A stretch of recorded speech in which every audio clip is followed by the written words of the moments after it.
Hari ini Richard Eliezer, terdakwa kasus pembunuhan berencana Brigadir Yosua Huta Barat, akan menjalani sidang tuntutan.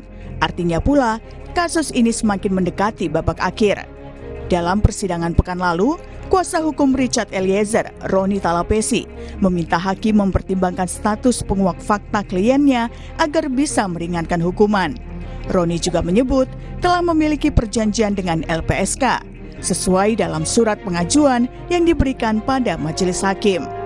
Menanggapi hal ini, Hakim Wahyu menyebut akan mempertimbangkan status Eliezer sebagai penguak fakta dalam putusan nantinya sebagai satu kesatuan. Beberapa waktu yang lalu sudah memasukkan surat untuk penetapan terdakwa Richard Eliezer sebagai justice collaborator majelis agar kami mohonkan penetapannya. Karena dalam rangka... Jadi kami memberi tanggapan pada permohonan dari penasihat hukum atas diri terdakwa. Itu penetapan atau itu akan kami pertimbangkan satu kesatuan menjadi dalam putusan nanti. Di dalam putusan ya? Iya. Baik, tapi sebelumnya memang kami sudah ada perjanjian dengan LPSK, itu nanti kita akan... Iya betul, itu tetap kami pertimbangkan semuanya di dalam putusan, jadi itu menjadi satu kesatuan. Baik majelis. Terima kasih. Sementara itu, saat sidang pemeriksaan sebagai terdakwa, Eliezer juga mengaku diperintah Verdi Sambo untuk membunuh almarhum Yosua. Sambo meminta Eliezer yang membunuh Yosua agar dirinya bisa melindungi Eliezer. Pengakuan ini menjadi penting bagi terdakwa di saat Sambo mengklaim tidak pernah memerintahkan Eliezer membunuh Yosua. Dapat begini ke saya yang mulia, baru lihat ke saya, nanti kamu yang bunuh Yosua ya, dia bilang ke saya, kalau kamu yang bunuh nanti saya yang jaga kamu, tapi kalau saya yang bunuh nggak ada yang jaga kita lagi, Cat. Saya pada saat itu cuma jawab siapa Pak. Perintah atasan pula yang menurut saksi ahli dari pihak Eliezer, Albert Aris, yang mendorong Eliezer menaati perintah Verdi Sambo. Menurut ahli pidana ini, dalam kondisi konflik psikologis, seorang bawahan akan menaati perintah jabatan, walaupun perintah itu melampaui batas. Ketika seorang penerima perintah ini berada dalam konflik, di satu sisi dia menghindari kemungkinan dapat dipidana, dan di satu sisi dia harus patuh melaksanakan perintah, kira-kira keputusan yang diambil itu apa? Dan pada umumnya, orang akan lebih menaati suatu perintah jabatan. Pada umumnya akan lebih mentaati perintah jabatan. Sekalipun perintah jabatan itu terkadang melampaui batas. Apa yang akan menjadi vonis hakim bagi Eliezer? Jawaban pertanyaan ini tentunya masih harus ditunggu hingga akhir persidangan. Tim Liputan, Kompas TV.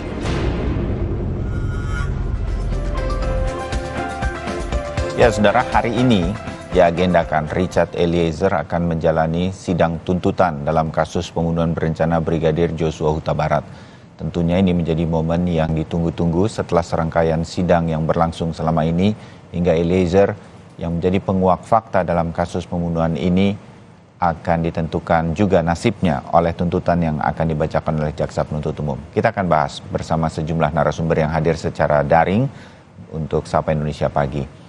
Mudah-mudahan nanti bisa bergabung. Kami terus menghubungi kuasa hukum Richard Eliezer, Roni Talapesi, serta sudah ada pakar hukum pidana Asep Iwan Iriawan. Kang Asep, selamat pagi. Assalamualaikum warahmatullahi wabarakatuh. Sehat selalu. Sehat selalu, Kang. Terima kasih waktunya. Sehat selalu. Ya, di tengah persiapan mau ngajar nih ya. Terima kasih. Baru ngajar, buat nih laptopnya. Kang Asep, mudah-mudahan mahasiswi ini untung. Ya, mudah-mudahan Bung Roni Talapesi nanti bisa hadir, sudah berjanji tapi belum tersambung. Kang, tuntutan akhirnya akan dibacakan jaksa penuntut umum untuk Richard Eliezer. Tentu hukumannya kita ingin dengarkan apa yang akan dituntut oleh jaksa. Sebelum sampai ke sana, kemarin kami berbincang juga berkaitan dengan Richard Eliezer ketika diperiksa sebagai terdakwa terakhir begitu. Apakah nih Kang, tebakan Kang Asep lah begitu ya, status justice kolaborator ini akan diajukan oleh jaksa penuntut umum nggak? Termasuk, itu sebetulnya kita tunggu di dalam tuntutan hari ini kan yang akan dibacakan JPU, Kang Asep. Ya, yang pertama pasti JC akan diajukan oleh JPU. Pertama karena JPU juga berhutang budi sama Eliezer, karena Eliezer lah yang membuka aib ini. Oh. Kedua, selama ini kan jujur, ya, mengalir, lurus terus, ya pasti diajukan. Cuma yang akan berbeda di masalah hukuman. Ya, saya akan mengadukan keringanan. Kalau saya kan berawal JC harus dikabulkan, harus diajukan oleh JPU. Kedua, hukuman dihapuskan, tidak dapat dipidana, ya sesuai asasnya, idamun maupun ajas demandat. Sebenarnya pasal 51. Tapi nampaknya sejarah hukum di Indonesia belum ada keberanian menggunakan pasal 51, gitu kan. Jadi beberapa proses sudah ada. Cuman di kasus Eliezer nampaknya saya mungkin sekali lagi mungkin prediksi saya salah kalau JC dikabulkan, cuman hukuman agak ringan gitu karena memang sesuai undang-undang LPSK JC itu harus mendapat hukuman keringanan. Padahal di konvensi internasional yang kita ratifikasi jadi undang-undang juga ya tidak dituntut, tidak diproses sekali lagi. Tapi kalau sampai diproses pasal 51 mengatur tidak dapat dipidana, kalimatnya ini sesuai dua asas ya Mas Bayu. Kedua itu. Ketiga yang lebih penting, kalau sekarang Ican dihukum, walaupun berapapun hukumannya, justru ini akan mematikan reward. Semua orang kecil yang membuka aib besar, ya, pada orang besar tidak mau membuka aib walaupun kecil, tidak akan mau karena percuma misalkan saya membuka aib ini karena saya perintah jabatan, karena saya terpaksa, ujungnya dihukum, lebih baik ikut rekayasa toh, karena saya tidak dihukum kan, itu mungkin pilihan orang-orang sekarang. Oh, oke. Dimengerti Kang. Nah, begini,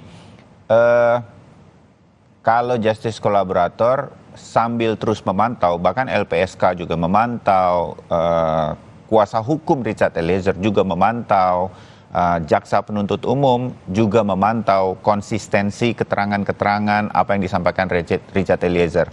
Kang Asep mengatakan, saya ingin memperjelas nih, Kang Asep mengatakan Richard Eliezer konsisten, terus membuka fakta-fakta yang sebenarnya, sehingga status justice kolaborator akan diajukan oleh JPU. Walaupun nanti hakim kan ya, Kang ya, yang akan menentukan kira-kira begitu ya. Nah, tinggal hukumannya. Oke, sebagai sebuah prediksi Kang Asep mengatakan mungkin kali ini cuma pengurangan hukuman, walaupun sebetulnya kalau berani jaksa penuntut umum bisa mengajukan tuntutan bebas gitu ya Kang. Oke, sekarang kalau hukuman gitu Kang, sebagai sebuah prediksi akan jadi berapa?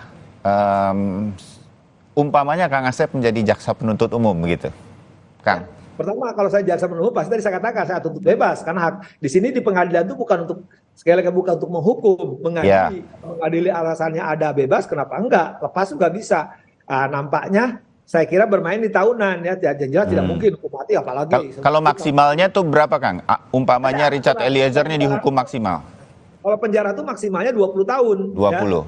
Ya. 20 tahun pasti dikurangin. Nah, pasti bermain di tahunan. Nah, di tahunan ini ya saya prediksi mungkin di bawah 5 gitu kan jaksa. Tapi menurut saya itu justru penjoliman terhadap Eliezer gitu kan. Kalau sampai jaksa nuntut tahunan, itu sekali lagi penjoliman terhadap JC. Karena JC itu sekali lagi kan orang bukan pelaku utama kerjasama membuka perkara pidana. Apalagi itu perkara yang sangat menarik perhatian dalam dan luar negeri ya, dan sekarang aturannya ada, yaitu tadi saya katakan pasal 51 itu membuka ruang ya alasan pemaaf atau alasan pembenar ya terhadap perbuatan yang dilakukan oleh Eliezer. Jadi kalau hari ini ada tuntutan sekali lagi ya, hukuman berapapun hukuman sekali lagi termasuk hukuman percobaan, bayangin ceritanya, atau hukuman 1 hari pun bagi saya justru itu penjoliman.